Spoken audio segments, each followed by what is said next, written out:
কেন্দ্রীয় সরকারের ন্যায় সংহিতা বিলের বিরোধিতা করে পথে নামল জনপথ পরিবহন মজদুর ইউনিয়ন।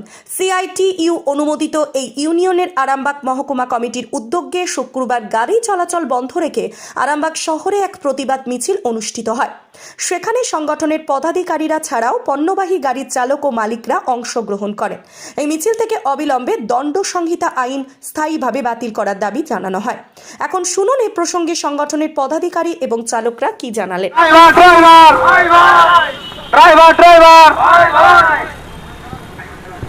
আমরা কারা, আমরা কারা, ড্রাইভার একটা, ড্রাইভার একটা, আজকে ড্রাইভার, আমরা কারা, রাস্তায় কারা, রাস্তায় কারা, একটা কারা, ড্রাইভার একটা, ড্রাইভার একটা, আন্ধ্রা খুলেন তো ভারত, আন্ধ্রা খুলেন তো ভারত, আন্ধ্রা খুলেন তো ভারত। আমরা উপস্থিত হয়েছি সারা ভারত যে কালা আইন তৈরি করেছে ভারতবর্ষের প্রধানমন্ত্রী, সে আইনের বিরুদ্ধে, অর্থাৎ সংহিতা আইন। এটা হচ্ছে মানুষ মারা আইন তৈরি করেছে বলে আমরা মনে করি।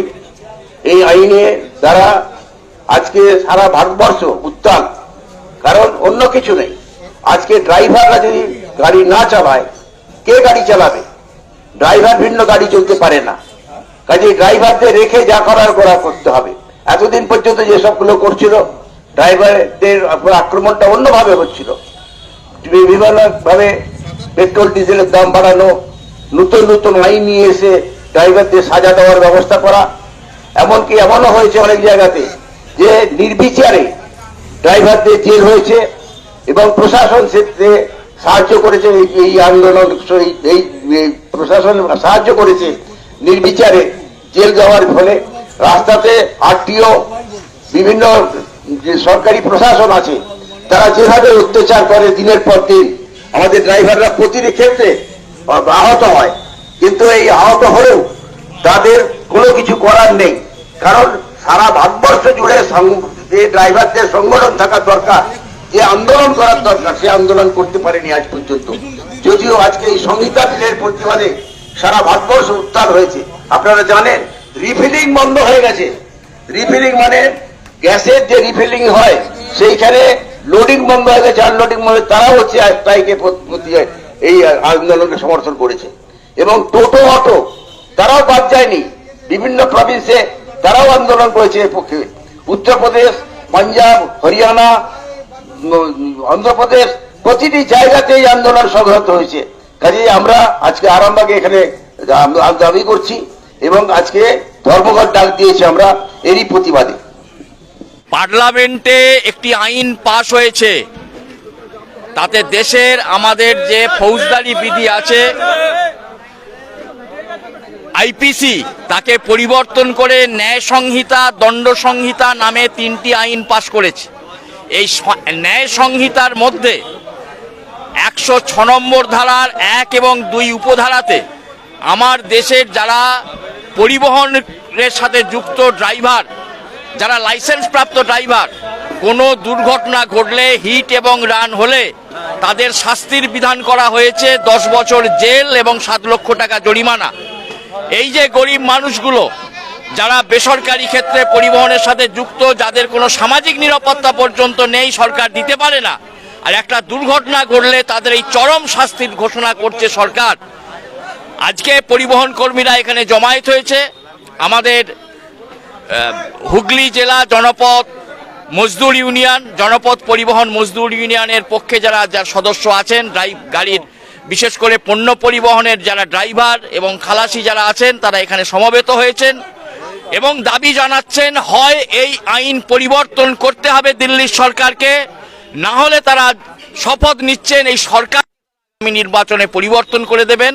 তার জন্যই আজকের এই কর্মসূচি। কেন্দ্রের পরিবহন সচিব তিনি আলোচনায় বসে একটি মৌখিক আশ্বাস দিয়েছেন, পরিবহন যদি বন্ধ হয় ভারতবর্ষের জনজীবন স্তব্ধ হয়ে যাবে। এই জনজীবনকে চালু রাখার জন্য একটি মৌখিক আশ্বাস দিয়েছেন। আমার পরিবহন কর্মীরা এই মৌখিক আশ্বাসে বিশ্বাস করেন না। তারা চাইছেন পার্লামেন্টে দাঁড়িয়ে এই আইন প্রত্যাহার করা হোক, না হলে তারা সরকার পরিবর্তন করে দেবেন। আপনারা কি বলতে চাইছেন কৃষি আইনের মতো এই আইনও প্রত্যাহার করতে হবে? অবশ্যই কৃষি আইন প্রত্যাহার করতে সরকার বাধ্য হয়েছে 13 মাস আন্দোলনের পর 750 কৃষকের জীবনের বিনিময়ে। কিন্তু তারপরও দেশের প্রধানমন্ত্রী কৃষকদের কাছে যে প্রতিশ্রুতি দিয়েছিলেন তার একটিও রক্ষা করেননি। যে দিল্লির এই সরকারকে দেশের শ্রমজীবী মানুষ বিশ্বাস করে না, তাই শ্রমজীবী মানুষের স্বার্থেই আমরা এই লড়াইটা লড়ছি। আমাদের এই মিছিল আরামবাগ মহকুমা জনপথ পরিবহন মজদুর ইউনিয়ন অফিসের সামনে থেকে শুরু হচ্ছে। এখান থেকে পল্লীশ্রী মোড় ঘুরে আবার এখানে এসে শেষ হবে। মাঝে আরামবাগ বাস স্ট্যান্ড পড়বে, যেখানে যাত্রী পরিবহনের বহু ড্রাইভার সেখানে আছেন, তারাও এই মিছিলটা দেখবেন বা অংশগ্রহণ করবেন। আমি পূর্ণেন্দু চট্টোপাধ্যায়, সিআইটিইউ হুগলি জেলা সম্পাদক মণ্ডলীর সদস্য। আজকে এই যে নিয়মটা করেছে যে ড্রাইভার যদি অ্যাক্সিডেন্ট করে 10 লক্ষ টাকা ফাইন দিতে হবে প্লাস 10 বছর জেল। এইভাবে তাহলে আমরা গাড়ি চালাবো করে? আমরা গাড়ি চালালে পরে আমার সংসার চলে। বাই চান্স যদি কেউ সামনে পড়ে যায় আমরা তো রুখতে পারবো না সেই সময়তে, কিন্তু যদি এই ঘটনা ঘটে যায় তখন তো আমার সংসার অচল হয়ে যাবে। তার থেকে বাবা গাড়িই চালাবো না, ভ্যান টেনে খাবো সে আচ্ছা, গাড়ি চালাবো না। গাড়ি এই নিয়ে যাচ্ছি, বাবুর কাছে যে ভ্যান ভাড়া করে দেবো, বাবুর গাড়ি বাবুর সম্পত্তি বুঝে নেবে, আমরা বাড়ি চলে যাব, গাড়ি চালাবো না। হবে না, কিন্তু এটা তো আবহাওয়াটা যেহেতু উঠেছে আমাদের তো একটা বুকের ভয় আছে, সেই ভয়ের জন্য আমরা আগে থাকতে এই জিনিসটা করে নিচ্ছি। আমরা তো রিস্ক, আমরা তো দেখতে পাচ্ছি না কেন সরকার কী করছে না করছে। এটা তো একটা আবহাওয়া উঠেছে, যা উঠেছে আমাদের নিজেদের একটা প্রাণে ভয় আছে, সংসারের একটা ইয়ে আছে, এই কারণে আমরা একদম টোটাল বন্ধ করে দেবো। এটা একবারে উপরে মহল থেকে ঠিক মতো করে রেজাল্টটা আসুক, তারপর গাড়ি চালাবো। কতদিন বন্ধ রাখবেন? অনির্দিষ্টকালের জন্য চালাবোই না গাড়ি, ভ্যান টেনে খাবো, তুমি গাড়ি চালাবো না। কিন্তু এটাতে যাত্রীদেরও তো অসুবিধার সম্মুখীন হতে হবে। হলে তো কিছু করে না, আমরা তো গাড়ি চালাতে চেয়েছিলাম, সুস্থভাবে গাড়ি চালাবো, আমাদের সংসার মানতে হবে, 5 জনের অসুবিধা যেন না হয়, এটা তো আমরা সবসময় চাই। আমাদেরও তো সংসার অচল হয়ে যাবে গাড়ি না চালালে, এটাই তো আমরা করে কুমে খাই, এটা শিখেছি আমরা। আরটিও অফিসে আমরা লাইসেন্স করাইছি, কিন্তু বাই চান্স তো কেউ না কেউ তো সামনে পড়ে যেতে পারে, তখন আমরা কি করব? ওই 10 লক্ষ টাকা আমার বাড়িতেই নাই, তাহলে আমি কি করে দেবো? আর 10 বছর জেল খাটতে গেলে আমার সংসারে কি হবে?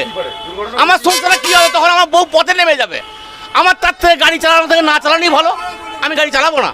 কি নাম আপনার? আমার নাম সুজিত মালিক। কোন রুটে বাস চালান? আমি এখন চালাচ্ছি মানে মেচেদা বর্ধমান চালাচ্ছি সাইন গাড়ি। এটা তো ঠিক নয়, কারণ ড্রাইভাররা কেউ তো ইচ্ছা করে কিছু করে না। Accident is accident. দুর্ঘটনা তো ইচ্ছা করে ঘটে না। না, কেউ কোনো ড্রাইভারই চায় না একটা ইঁদুরকেও মারতে। ঠিক আছে, তো কি করা উচিত? এই আইন তো প্রত্যাহার করা উচিত আমার মনে হয়। কি নাম আপনার? বিকাশ দে। কোথায় যাচ্ছেন? আমি আরামবাগে আছি। শীততাপ নিয়ন্ত্রিত অত্যাধুনিক রেস্টুরেন্ট ময়ূখ রেস্টুরেন্ট। এখানে পাবেন চাইনিজ, পোলাও, বিরিয়ানি, তন্দুরি সহ সমস্ত রকম খাবার। এছাড়াও কাস্টমারদের সুবিধার্থে হোম ডেলিভারির বিশেষ ব্যবস্থা রয়েছে।